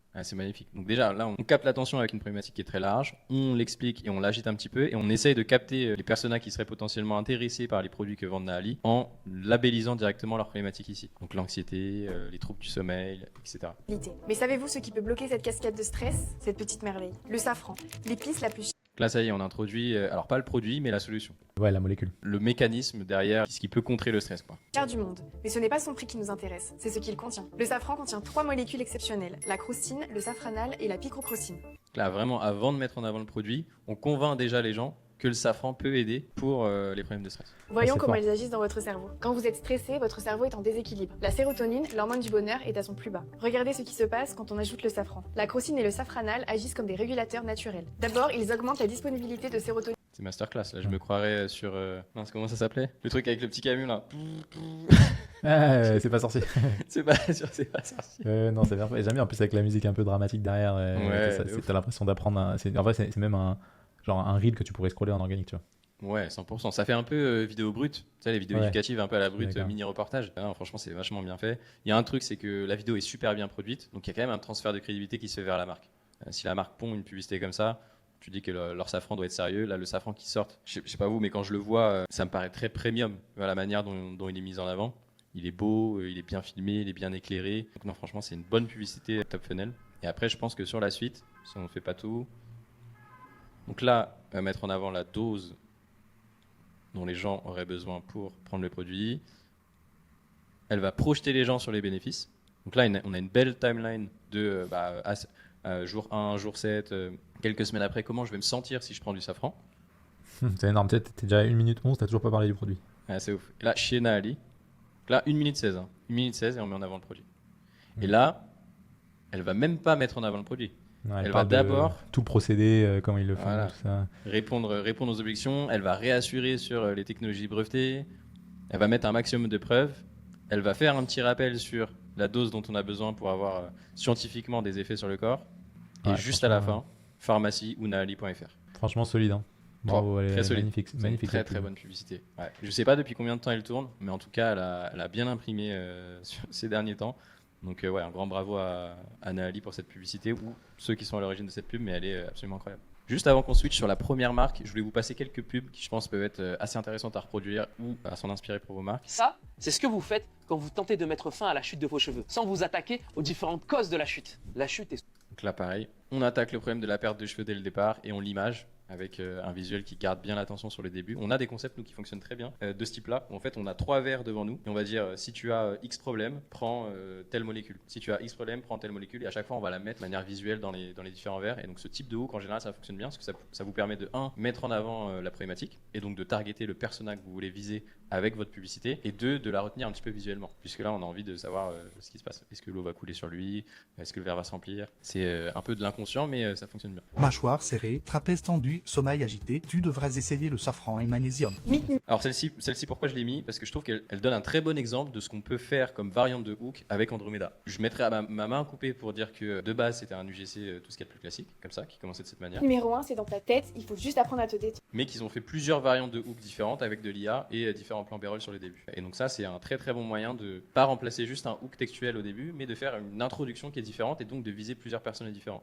Puisque peut-être que peu importe le personnage visé, la suite de la vidéo peut rester la même, puisque c'est la mise en avant des mêmes bénéfices ou l'explication du même mécanisme, mais que si on change, tu vois, cette première partie d'accroche avec différentes problématiques, on peut essayer de targeter et donner des billes à méta pour qu'il aille chercher des personnes différentes. Hook is the new targeting, comme on dit. Exactement. Hook is the new targeting. Et la dernière publicité que je trouve superbe, c'est celle-ci. Alors déjà, petit conseil, appelez toujours vos clients pour avoir un maximum de learning sur qu'est-ce qui fait qu'ils achètent vos produits. Et vous pourrez facilement les réutiliser dans les publicités. Mais là, ils sont allés un step plus loin, Nali. Ils ont carrément appelé un client direct et filmé ça pour la mettre en publicité. Je vois pas mal passer ça aux États-Unis. Donc je pense que c'est un type de concept qui peut très bien performer pour du bas de funnel, pour réassurer un petit peu, pour montrer qu'il y a d'autres personnes qui achètent votre produit et pour mettre en avant un peu de manière implicite les bénéfices, parce que j'imagine que la personne va donner un témoignage positif, sinon ça serait pas forcément mis comme publicité. Je vous la passe vite fait. Bonjour Maël, je suis Nadir, je suis l'un des cofondateurs de Naali. Vous êtes l'un de nos clients les plus fidèles et je voulais tout simplement vous remercier. Déjà, premier truc, ça augmente quand même vachement le capital sympathie du fondateur, puisqu'on voit qu'il appelle ses clients et qu'il est quand même très sympa avec ses clients. Donc potentiellement, on se projette et on se dit, ok, si j'achète un produit de cette marque, je vais être bien servi, même s'il y a des problématiques de livraison ou je ne sais quoi. Merci beaucoup, c'est très rigolo. Je viens de manger une gomme au safran là. Sérieux? Incroyable. Et justement, depuis que vous prenez les gommes, quel changement dans votre vie vous avez eu finalement? Okay, donc là, il me pose la bonne question, il va demander les changements de vie et du coup, ça va tomber sur les bénéfices. Au global, franchement, sur la stratégie créa de Naali, je sais pas ce que t'en penses Étienne, mais moi je dirais, j'ai envie de mettre un 10 sur 10 là. Franchement, je suis assez d'accord. J'ai pas les stats derrière, mais non, franchement, tout est là, tout est coché, ouais. Bravo. En tout cas, on voit qu'il y a de l'intention en fait derrière la stratégie de Naali, quoi. On a du top funnel, du middle funnel, du bottom funnel. On vise plusieurs personas avec des problématiques différentes. Et je pense que c'est aussi pour ça qu'ils ont développé plusieurs produits autour du safran, avec la perte de cheveux, le stress, le TDAH, etc. On a plein de concepts différents pour pouvoir bien imager les différents messages qu'il veut mettre en avant. Donc franchement, pour moi, la next step, c'est juste de continuer à faire ça, potentiellement de développer des nouveaux pays, comme disait Étienne. Je pense qu'avec de l'IA, on peut assez facilement, au vu de la qualité en plus des publicités, essayer de lancer ces mêmes publicités avec du lip sync en Italie, en Espagne, au UK, et voir s'il y a des premiers signaux qui sont intéressants avant d'investir. Mais au global, c'est quand même plutôt très très positif. Il y a de la bonne diversité. Ok, vas-y, on enchaîne avec la stratégie CRO. Alors déjà, s'il y a des personnes qui sont encore avec nous à ce stade de la vidéo, merci. On espère que le contenu vous plaît. Promis, je vais essayer d'être concis, puisqu'on a déjà dit pas mal de trucs sur cette marque. Comme ça, on peut laisser un peu de temps pour la dernière. Et puis vous nous direz en commentaire d'ailleurs si vous voulez qu'on améliore le format, qu'on le refasse. Enfin bref, ça nous intéresse. Donc Naali, si on regarde les top pages, c'est simple parce qu'il n'y en a pas énormément en fait. Il y a deux pages principales, il y a la homepage et il y a les pages produits. Ce qu'on voit aussi, c'est qu'il n'y a pas de... En fait, si on regarde sur les 6 derniers mois, il y a aussi un peu de landing page pour des événements, mais elles sont plus actives. Black Friday, il y avait aussi les French Days, on a vu inscription 2025 VIP. Je crois qu'il y avait un truc aussi... Ouais, French Day, il y avait un truc pour les enfants, back to school, etc. Donc ils font des landing pages quand même par événement, donc ça c'est une bonne stratégie en ad. Mais si on se concentre sur les deux principales, donc il y a la page produit et la homepage, donc on va commencer par la homepage. Donc déjà c'est très minimaliste sur le premier tagline, et c'est intéressant, ils mettent je pense leurs nouveaux produits, notamment pour le sommeil, donc c'est avec le call to action classique. On arrive tout de suite avec de la preuve sociale, en l'occurrence là ils mettent des médias. Ils expliquent un peu les différentes catégories, donc tu peux cliquer et ça te redirige vers les catégories, ça c'est très bien je trouve, parce que du coup ça montre en fait que c'est pas... Contrairement à ce qu'on voit ici, c'est pas uniquement pour un seul use case. Et derrière, on commence à expliquer un petit peu les bienfaits du safran avec grosso modo un peu de réassurance. Donc je trouve que c'est intéressant pour une homepage, parce que c'est déjà vendeur dès le début. Là, on a une grosse pastille vue à la TV, ça marche toujours, notamment pour des personnes qui sont un peu en dehors de la sphère e-com, online, tout ça. Et ils mettent en avant leur best-seller. Donc best-seller, on voit c'est intéressant, c'est quasiment une sorte de page produit insérée dans une homepage. Donc là, il y a genre les bénéfices, le call to action avec des marines cure. On voit encore une fois la preuve sociale, les résultats, preuves scientifiques, etc. Donc ça, je pense que c'est bien. Et on enchaîne encore une fois avec de la preuve sociale. Donc comme quoi, il y a quand même quelque chose qui revient sur ce type de marque e-com. Surtout qu'on est sur des usages un peu nouveaux. Preuve sociale à fond, de la data, enfin bref, des choses qui font office de réassurance. Derrière, pareil, encore plus de preuves sociales validées par les pharmaciens, formule innovante scientifiquement, pas de fausses promesses. Il y a tout un paquet sur en gros le safran catégorie 1, mais je sais pas ce que c'est, mais ça me donne l'impression que c'est très professionnel. Voilà, je pense que ça coche la case, en gros, c'est validé, backé par de la science. Là, ils mettent en avant un deuxième produit. C'est intéressant parce qu'ils poussent une cure aussi. Donc ça, on verra après, je pense, dans la page produit. Avec des avis clients, de la preuve sociale, encore une fois, des témoignages, donc des personnes qui expliquent un peu à quoi ça ressemble. Voilà, là, c'est un unboxing, à quoi ça ressemble, comment l'utiliser. Enfin bref, donc ça, c'est cool parce que ça met qu'on avant. Alors, on pourrait leur reprocher juste qu'il y ait beaucoup de femmes, pas d'hommes. Est-ce qu'ils ont plutôt des femmes dans leurs clients? C'est possible. Mais voilà. tous les avis clients, et là du coup ils remettent une couche sur la partie scientifique. Je pense que quand on parle de compléments alimentaires, c'est une dimension importante, c'est des choses qu'on ingère quand même, qu'on met dans son corps. Et donc là ils y vont, hein. Biochimiste, directrice scientifique, PhD, directeur des produits. Ils ont même une page avec les tests d'usage qui rassure encore plus et qui montre que c'est fait sérieusement en laboratoire, etc. Voilà. Donc franchement pour une homepage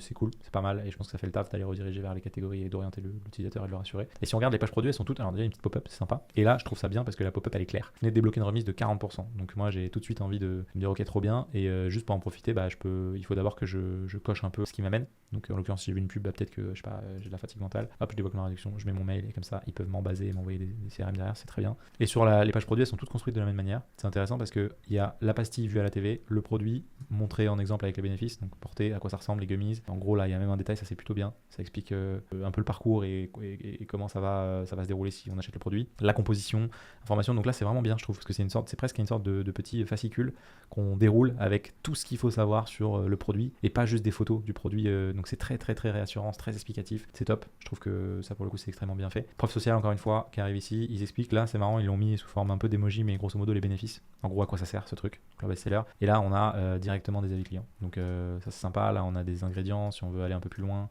l'utilisation, questions fréquentes, ça pour le coup c'est très bien parce qu'en fait ça lève toutes les objections qu'on peut avoir en tant qu'utilisateur. Et derrière, alors là sur l'offre c'est intéressant, c'est qu'on a soit donc on peut acheter pour plusieurs personnes, soit on se dit en gros j'achète juste, tu vois là je me rends pas compte, mais en fait je pars sur un abonnement. T'as vu, c'est smart, hein. C'est qu'en gros tu peux acheter tu vois, en fait tu peux acheter du one shot, c'est ici, mais c'est vraiment, en fait il faut vraiment le vouloir, tu vois, par défaut ils te poussent de l'abonnement. Donc je pense qu'ils doivent être sur une stratégie de repeat en ce moment. Donc soit tu achètes un mois, t'as l'impression de te faire niquer versus ce qui est là, donc t'as plus de trucs qui sont proposés là, tu vois, là t'as moins 30%, 100% flexible, etc. Alors que là t'as d'autres trucs, t'as moins 37, la durée recommandée, livraison garantie, 0 risque, alors que là ouais, livraison offerte et prioritaire. Et puis t'as des petits bénéfices aussi, la petite trousse, le safran offert. Exactement, t'as une incentive en plus de trucs financiers, et surtout ce qui est smart c'est que Privaric est encore là, en fait là tu t'abonnes. Donc toi tu cliques là, tu dis j'achète un truc et en fait tu viens de t'abonner plutôt pas mal. La fameuse barre dont on parlait. Je sais pas si tu t'abonnes ou si tu commandes un stock pour 3 mois. Tu crois que tu t'abonnes 3 boîtes pour 3 mois, tu vois. C'est peut-être juste un bundle où t'as 3 mois de boîtes, ça doit être la durée de la cure peut-être, tu vois. Putain c'est énorme, ils ont même mis un truc de preuve sociale ici. Non tu vois, livraison tous les 3 mois.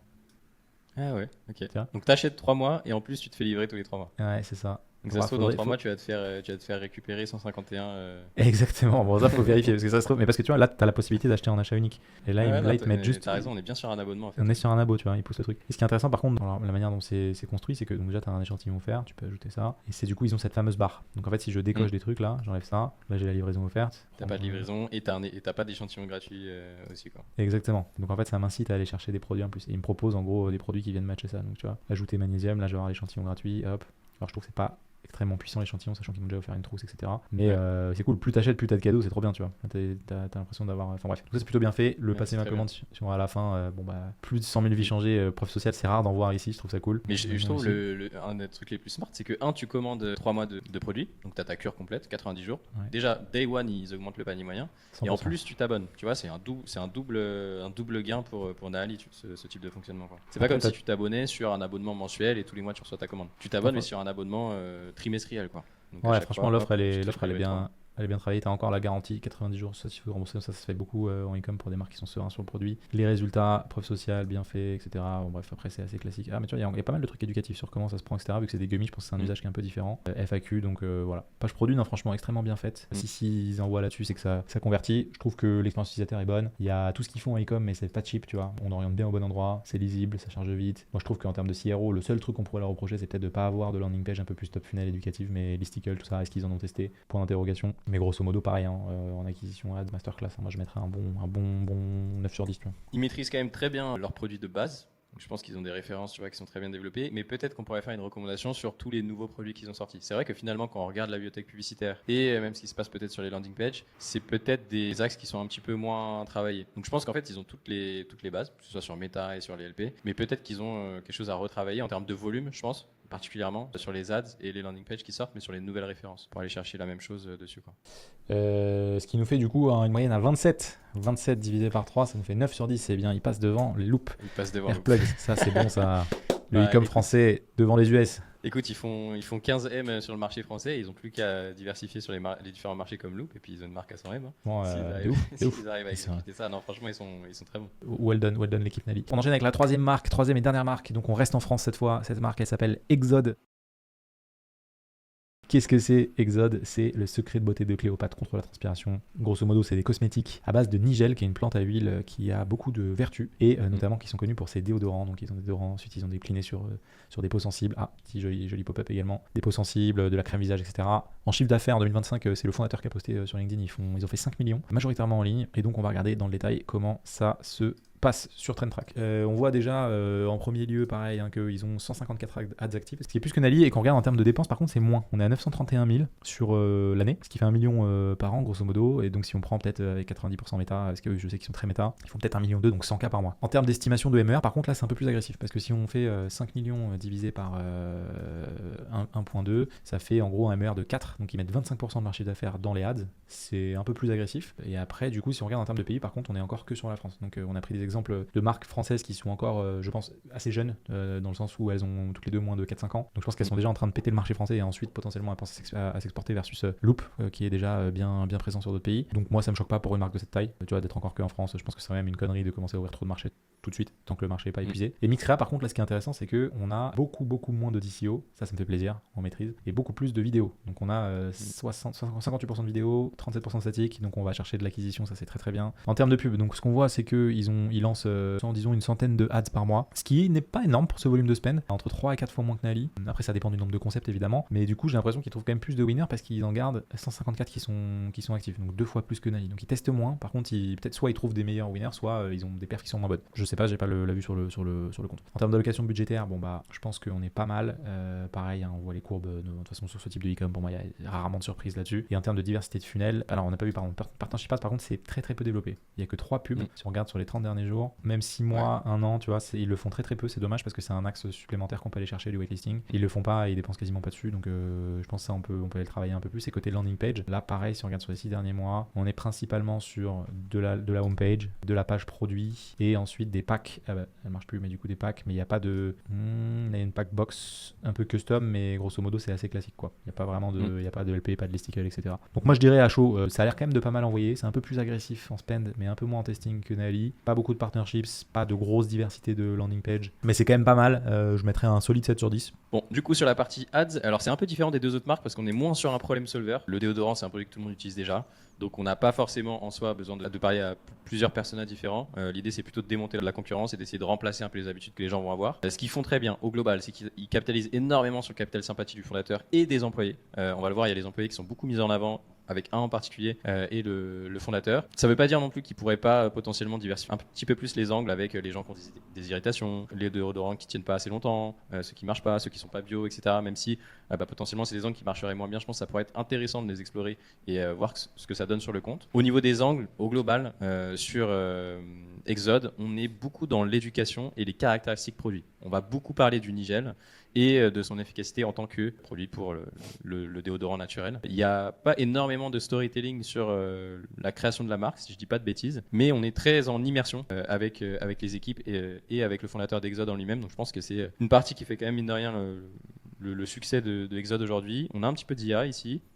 En termes de diversité de concepts, je sais pas ce que tu en penses Étienne, mais à première vue ça m'a l'air très diversifié. Hein. On a des concepts. Ce déodorant est le seul au monde à contenir de l'huile de nigel et c'est ce qui le rend beaucoup plus efficace que tous les autres déodorants. Beaucoup de founders generated content. Bah ouais, c'est ce que je disais, on a beaucoup de founders et de contenu fait par les employés aussi. Tu vois, ça c'est. Alors, j'imagine que c'est pas un préparateur de commande, mais il est souvent présenté comme ça. Comment on m'a arnaqué 50 000 €. Non, je rigole, j'emballe la commande de Johnny qui a commandé notre grosse promo du moment. Je t'explique en 20 secondes le temps.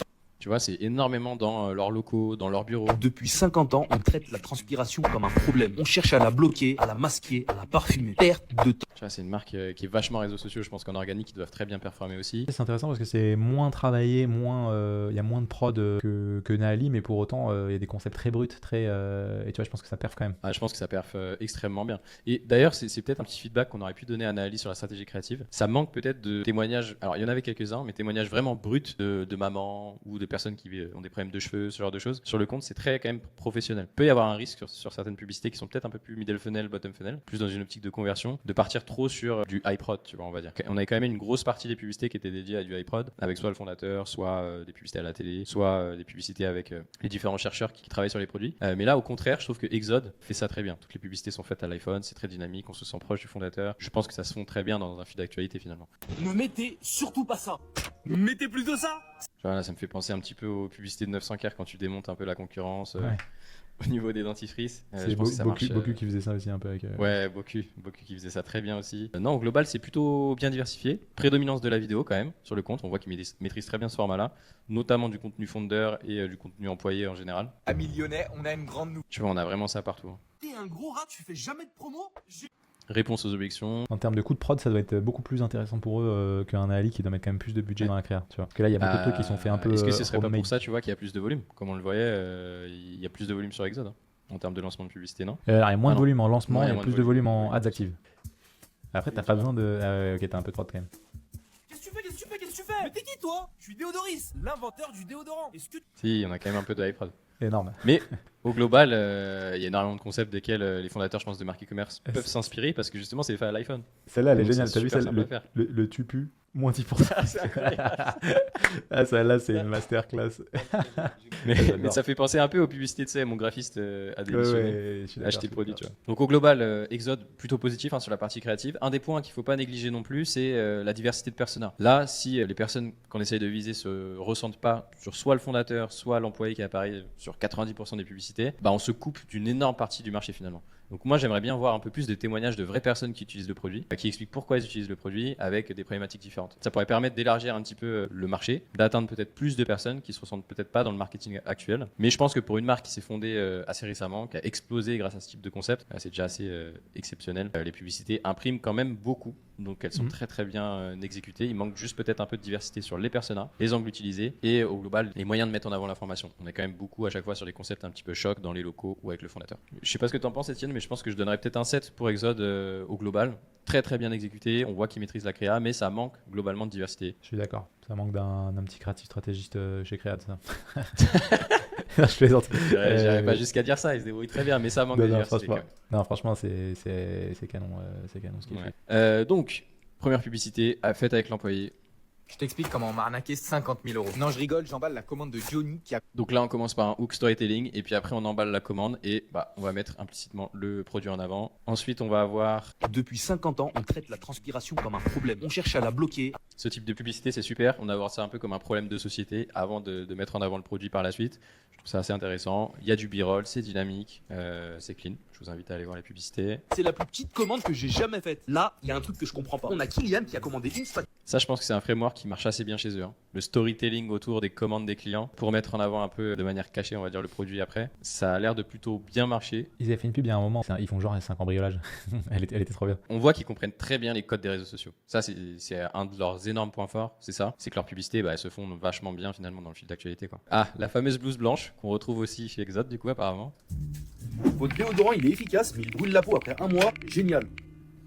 Depuis 3 ans. Alors là, c'est pas mal, tu vois. On aborde une problématique, on aborde une objection aussi, peut-être pour rassurer certaines personnes. Il est dans une pharmacie et en plus, il a une blouse blanche. 1000 déodorants Ça vendus. rajoute, un petit peu de crédibilité et d'autorité. Je pense que c'est plutôt bien exécuté, c'est une bonne idée de concept. Pareil, là, on est sur du storytelling. Ok, ils ont carrément fait des tier lists. Ça, c'est marrant. Attends, quoi? Non, c'est bon, faut qu'on arrête. Reviens, c'est bon. J'ai créé 10 parfums de déodorants et aujourd'hui, vous allez savoir lequel on préfère. Déjà. Alors ça, c'est pas mal. Ça permet de reprendre un format qui fonctionne bien sur les réseaux sociaux, qui est connu des gens, particulièrement de l'audience un petit peu plus jeune, et de mettre en avant tous les parfums qui sont proposés par la marque. Donc peut-être qu'à un moment donné, on va se retrouver, on va dire, ok, moi je veux sentir ça, je clique et je vais sur le site. Donc ça, pour une audience un petit peu plus bottom funnel / middle funnel, qui connecte déjà avec la marque, avec les fondateurs, avec les fondamentaux un peu du produit qu'ils vendent, c'est un très bon moyen, je trouve, de mettre en avant du coup les différents parfums. Comme on l'a vu au global, les publicités sont quand même très bien exécutées, très réseaux sociaux. Vous avez beaucoup à prendre, je pense, à aller vous inspirer des publicités de Exode. Très facile à reproduire en termes de production, un peu moins en termes d'énergie. Je pense que tout le monde ne peut pas transmettre la même énergie que le fondateur ou même les employés d'Exode, mais au global, très très bonne stratégie créative. Sur ce, Étienne, je te donne la main pour la partie CRO peut-être. On fait un petit tour sur le site, les landing pages, et puis après on clôture ça. Je vais aller très vite. En termes de diversité, de toute façon, c'est assez simple. Il n'y a pas grand-chose à part homepage et page produit. Il n'y a pas de landing page, il n'y a pas de top funnel. C'est d'ailleurs un axe d'amélioration qu'on aurait pu faire aussi à Nali. Ils font beaucoup de créas qui sont un peu plus top funnel éducatif et tout. On retrouve pas dans le funnel derrière. Il y a beaucoup de pages produits, donc en fait ça peut casser un peu. Et donc là même, tu vois, tu montrais, c'est la même chose sur Exode quand tu montrais un peu les ads qui, tu vois, c'est dans la pharmacie, ils expliquent un peu, tu vois, des problématiques. C'est dommage parce que ça redirige vers de la homepage ou de la page produit. Donc en fait, tu as quelqu'un qui voit un truc qui l'intéresse et tout de suite, bam, on rentre dans du bottom funnel. Alors que tu pourrais continuer avec du listicle, avec de l'advertorial, avec des pages un peu plus éducatives. Il y a pas mal de choses à imaginer. Donc là-dessus, après, on est sur du classique e-com. On sent qu'ils sont vraiment sur de la perf pure et dure. Donc tu as la homepage et la page produit. Homepage classique. Donc là, on présente les différents produits, la preuve sociale en haut, le call to action vers les déodorants, donc ça c'est assez classique. Ils ont fait un choix de mettre du texte directement, donc je pense que ça c'est quelque chose qui parle à toute leur audience, mais grosso modo combien de déodorants vous testez, donc ça c'est un peu le pain, ce qui est finalement assez vrai, un truc qu'on est tous dedans, et derrière la promesse avec le produit, etc., d'où est-ce que ça vient, comment ça fonctionne, etc. Bref. Donc là ils mettent les différents produits, notamment les best-sellers qui sont là. Il y a beaucoup de produits à mon sens, peut-être on pourrait mettre un peu moins, les orienter vers ce qu'on veut vendre principalement. Un peu de preuve sociale, là je trouve que c'est cool, mais tu vois les logos sont pas forcément très, trop screenshot, jolis. c'est pas voilà. assez clean, je suis d'accord. Ça fait un peu artisanal, après ça convertit, tant mieux, mais je trouve que pour passer des caps et notamment parler à des gens qui les connaissent pas, tu vois, genre le gros logo TikTok, la French Tech, c'est des choses qui peuvent limite desservir la marque passer un certain stade versus avoir des trucs qui sont bien propres, bien clean, etc. Les bénéfices sont là, les ingrédients c'est cool. Est-ce que ça apporte beaucoup de valeur, je sais pas, mais c'est quand même intéressant de montrer la composition. Là par contre, preuve sociale, ça c'est très très bien. Les avis, on est cool. C'est dommage sur les avis, on n'a pas de visuel. On voyait pas mal sur Nali ou Loop, c'est de voir des gens en fait, des photos, ce genre de choses, c'est toujours beaucoup plus parlant, des vidéos. Donc la page produit est quand même assez simple, somme toute. La homepage, pardon, ça manque un tout petit peu à mon sens peut-être de vidéo, de visuel, d'un peu d'humain, tu vois. Là, on parle un peu comme dans les ads, finalement. Ça manque de... Ok, il y a des gens qui utilisent le produit et il y a plusieurs types de personnes, tu vois, et je me retrouve dans ces types de personnes. Alors que pourtant, en fait, tu as plusieurs use cases, tu vois. Donc on pourrait aller assez loin dans ce qu'on peut faire. Et si on regarde la page produit, donc on a d'emblée... C'est intéressant, on a un sticky add to cart. Donc ça c'est un choix personnel en termes du X. Moi je trouve que ça peut être un peu dérangeant parfois, mais je pense que ça fonctionne bien. On a le produit, donc ça c'est cool. Stock limité, direct, on met de la FOMO. Je pense que ça dépend du utilisateur, mais ça pourrait être intéressant peut-être de le mettre ici, parce que sinon ça se voit que c'est une photo quoi. Du coup, en fait, peu importe la manière où le moment où tu viens, c'est stock limité. On a direct un peu de la preuve sociale, la Nigel. Ouais, donc là on a belle preuve sociale. On voit directement le pot, les caractéristiques. C'est intéressant. Moi j'aurais peut-être mis les bénéfices plus haut, en expliquant en fait tout de suite qu'est-ce que ça apporte de plus, tu vois. Donc là, c'est bien, mais ça arrive un peu tard, tu vois. Dans des rondes de vente durent 3 mois, etc. Ça, efficace 48 heures, 100% d'origine naturelle, ça pour moi, c'est très caractéristique. Pas assez bénéfices, tu vois. Versus si on reprend un Ali, quand on regarde leur page produit, en fait, c'est tout de suite les bénéfices. Genre, typiquement, réduit le temps d'amortissement, améliore la qualité du sommeil, favorise la relaxation. En fait, il n'explique pas ce qu'il y a dans le produit, il explique ce que le produit permet. Et ça, je trouve que du coup, en fait, les gens, ils s'en foutent que ce soit 100% sur Yuka. C'est bien, mais ça, il faut le mettre en deux. T'as envie de sentir bon, t'as pas envie d'être dans des mauvaises situations sociales où tu pues. Exactement. Ça, très bien. Délai livraison. Ça pour le coup je pense que c'est un gros frein pour pas mal de gens parce qu'en fait ils savent pas avant d'avoir ajouté au panier etc quand est-ce qu'ils vont être livrés. Un peu de social proof notamment scientifique, c'est cool. Et après en termes de photos, donc c'est cool, on met sous différents formats. Je trouve que ça fait encore un peu trop packshot, donc c'est juste en gros le produit présenté sous différents angles, donc c'est visuellement joli, mais est-ce que ça apporte vraiment des éléments supplémentaires versus, tu vois, je reprends l'exemple de Nali parce que c'est très bien fait. T'as l'explication, t'as toujours les bénéfices, t'as de la test, etc. Sur Loop, on avait des petites vidéos qui montrent le produit, donc je pense que t'as des trucs un peu plus diversifiés à aller chercher. Et après, du coup, la description, pourquoi l'huile de Nigel, les stats, les avis clients, preuve sociale. Donc pareil, je trouve qu'elle est pas mal, je pense qu'elle est fonctionnelle, elle est efficace. On va checker vite fait le checkout, donc ça c'est cool. Et je sais pas toi, mais moi, au vu du funnel qu'on a, qui est beaucoup basé sur les fondateurs ou les employés, moi j'aurais bien aimé revoir le fondateur sur la landing page qui m'explique en fait le déo, qui s'en met, qui me montre sa texture, etc. Tu vois. J'aurais bien rajouté des petites vidéos comme tu vois, on peut avoir sur Nali par exemple pour leur gummies anti-stress. Et tu as tout de suite là, t'as le fondateur qui enseigne, qui parle de l'utilisation. Qui explique, qui répond aux questions fréquentes, etc. Donc en gros, en fait, ce qu'on voit, c'est qu'on sent que c'est une marque qui est jeune, qui a vraiment pété et qui du coup a dû, à mon sens, je dis ça de l'extérieur parce que je connais pas le fondateur directement, même si je le suis un peu sur LinkedIn, qui s'est vraiment concentré sur l'essentiel. Et donc je pense que ses pages produits transforment, que son funnel transforme, ses ads fonctionnent. Ce qui est intéressant, c'est de se dire en gros comment il va passer un cap et aller chercher 5, 10, 15, 20 millions. Et là pour ça, je pense qu'il y a une logique un peu d'industrialisation et d'aller mettre en place tu vois, les 20% supplémentaires qui manquent. Après, là je fais vraiment l'avocat du diable, honnêtement, c'est quand même quali, ça fonctionne, ça transforme, les fondamentaux e-commerce sont ici, mais je pense qu'on peut ajouter un petit peu de précision, un petit peu de qualité. Et du coup, en termes de cohérence, ce qui est intéressant, en fait, on le sait, parce qu'on a vu les landing pages, mais quand on clique, en fait, peu importe la pub sur laquelle on clique, on se retrouve soit sur la page produit, soit sur la homepage. Beaucoup sur la homepage d'ailleurs, ce qui je pense peut casser un peu le funnel, notamment sur des pubs qui sont un petit peu plus middle, top, où on fait de la découverte pure et dure. Donc voilà, je pense que vrai enjeu pour cette marque d'aller remonter le funnel en fait, se dire comment on sort du bottom et d'aller chercher du top funnel, du middle et du top à tous les niveaux, aussi bien sur site que les ads. Mais c'est quand même pas mal, donc pareil, je mettrais un petit 7 sur 10, bien mérité, ce qui nous fait un 7 sur 10 parce qu'on a 7. Donc grosso modo, si on refait un petit ranking des 3 marques, donc on a Nali en numéro 1 avec 9 sur 10. On a Loop Earplugs avec 8,7 sur 10 et Et ensuite, on a Exode avec 7 sur 10. Donc moi, ce qui me fait très plaisir, déjà, bravo à toutes les marques, s'il y en a qui passent par là. Déjà bravo. Hein. Franchement, on fait plein de retours, mais enfin plein de retours. Quelques retours d'ailleurs, il n'y a pas énormément de retours à faire, mais les 3 au global, elles exécutent très bien leur stratégie et big bravo quand même, surtout aux marques françaises. Exactement, ouais, c'est ça. Elles déméritent pas du tout versus un Loop Earplug, tu vois. Quand on regarde un Loop Earplugs à qui on a mis un 8,7 sur 10 versus. Après, on a été dur avec Loop quand même. ils sont quand même chauds. Mais moi, ça me fait plaisir de voir qu'en France, on a quand même des cadors en e-com qu'on peut analyser et qu'on peut utiliser comme base pour expliquer aux autres comment bien faire les choses. Donc, franchement, well done, Anali Exode. Et ce qu'il faut retenir de cet épisode, je sais pas ce que tu en penses, toi, de ce format et de cette analyse, Nielsen, c'est que pour moi, en fait, la performance sur Meta et la performance en ads et en e-com, ça repose jamais sur un seul levier. C'est un mélange de créa, de médias, de CRO, d'offres. En fait, tout est lié. Et donc, je pense que des marques qui sont vraiment douées, c'est pas des marques qui sont bonnes que en créa, qui sont bonnes que dans un truc, c'est vraiment des marques qui ont une cohérence dans tout le funnel et qui maîtrisent ça de bout en bout. 100% aligné avec toi, Étienne. Du coup, je pense qu'on est arrivé au bout. Merci à toutes les personnes qui nous ont regardé jusqu'ici, qui étaient avec nous. On espère que ça vous a plu. Si ça vous a plu, du coup, déjà dites-le nous en commentaire, ça nous fait plaisir. Abonnez-vous à la chaîne aussi. Je pense qu'on fera en collab entre les deux chaînes, donc la chaîne de Nielsen, la mienne, si vous voulez nous envoyer de la force. Et surtout, dites-nous si on refait un épisode, quelle marque vous aimeriez qu'on analyse dans le prochain épisode. C'est pas exclu qu'on refasse, peut-être avec un peu plus de concision dans ce qu'on dira. Et je sais pas ce que tu en penses, mais peut-être ça pourrait être intéressant aussi la prochaine fois d'avoir un mix un peu entre des marques qui font très bien les choses. Ouais. Et des marques peut-être encore plus jeunes, tu vois, parce que là, Exode, Nali, Loop, des marques qui sont quand même assez bien développées sur le marché, qui font les choses bien, comme on l'a vu aujourd'hui. Donc c'est enrichissant pour les gens qui regardent, parce qu'ils peuvent choper plein de petits trucs à droite à gauche de ce qu'ils pourraient implémenter directement chez eux, et c'est le but de ce concept. Mais je pense que ça pourrait être intéressant aussi de peut-être être un peu plus dur avec une marque en particulier. Peut-être quelqu'un, si quelqu'un a une marque en commentaire qui veut se faire un petit peu déglinguer, nous, ce sera avec plaisir. Et faire des recommandations justement de ce qui pourrait être amélioré, au-delà de juste constater ce qui fonctionne bien sur la marque, quoi. Si vous voulez qu'on trash votre marque, vous savez où nous trouver. Exactement. Bon, sur ce, merci encore à tous. C'était Étienne et Nielsen pour ce premier format d'analyse de marque e-commerce. On vous dit à très vite, on vous fait des bisous. Ciao.